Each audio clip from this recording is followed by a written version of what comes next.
Most aspirants preparation suddenly quit नहीं करते। कोई एक दिन उठकर ये नहीं बोलता बस अब यूपीएससी नहीं करना। ये प्रोसेस स्लोली होता है, बहुत स्लोली। पहले एंथुजियाज्म कम होता है, फिर कंसिस्टेंसी कम होती है और फिर प्रिपरेशन से इमोशनल कनेक्शन खत्म होने लगता है। और डेंजरस बात यह है, बहुत एस्पिरेंट्स को रियलाइज भी नहीं होता कि ये हो रहा है। आज हम एक बहुत इंपॉर्टेंट चीज के बारे में बात करेंगे, why many aspirants slowly disconnect from preparation without realizing. मैं एक सिंपल बात बोलना चाहता हूँ, मोस्ट एस्पिरेंट्स वीक होने की वजह से फेल नहीं करते, वो फेल इसलिए करते हैं बिकॉज स्लोली, मेंटली, इमोशनली उनका प्रिपरेशन से इन्वॉल्वमेंट कम होने लगता है और ये डिस्कनेक्शन साइलेंटली होता है।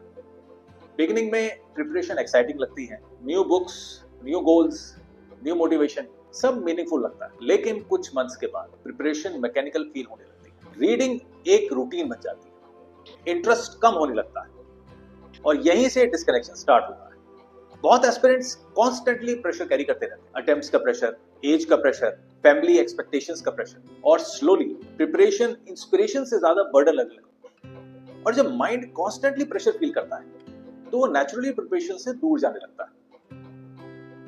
ये बहुत बड़ा रीजन है। जब कोई डेली स्टडी करता है लेकिन इंप्रूवमेंट फील नहीं होती तो इमोशनल एनर्जी कम होने लगती है। माइंड में क्वेश्चंस आते हैं, क्या मैं एक्चुअली इंप्रूव कर रहा हूं, क्या ये एफर्ट वर्थ है? और जब ये डाउट्स ज्यादा टाइम तक रहते हैं तो प्रिपरेशन से कनेक्शन वीक होने लगता है। बहुत एस्पिरेंट्स कॉन्स्टेंटली कंपेयर करते रहते हैं, किसी का सिलेबस कंप्लीट हो गया, किसी के मॉक के मार्क्स बेटर आ रहे हैं, किसी और का प्रिपरेशन ज्यादा स्ट्रांग लग रहा है, और स्लोली फोकस प्रिपरेशन से हटकर फियर पर शिफ्ट हो जाता है। कुछ एस्पिरेंट्स डेली स्टडी तो करते हैं but without clarity, too many videos, too many opinions, too much of material, mind overloaded feel करने लगता है और ओवरलोडेड माइंड स्लोली डिस्कनेक्ट करने लगता है।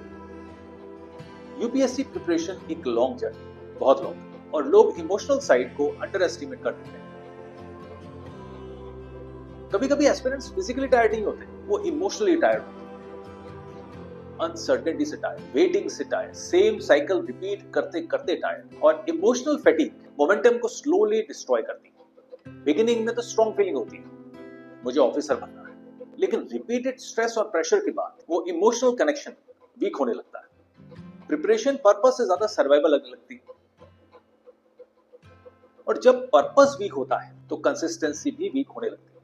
मैं एक इंपॉर्टेंट बात बोलना चाहता हूं, मोस्ट एस्पिरेंट्स को लगता है कि उन्हें मोर मोटिवेशन चाहिए, बेटर स्ट्रेटेजी चाहिए, मोर स्टडी मटेरियल चाहिए, लेकिन मेनी टाइम्स उन्हें सिर्फ रिकनेक्शन चाहिए, reconnection with clarity, with calmness, with purpose and with self. अगर आप डिस्कनेक्टेड फील कर रहे हो प्रिपरेशन से तो इमीडिएटली ये मत सोचो कि आप इनकेपेबल।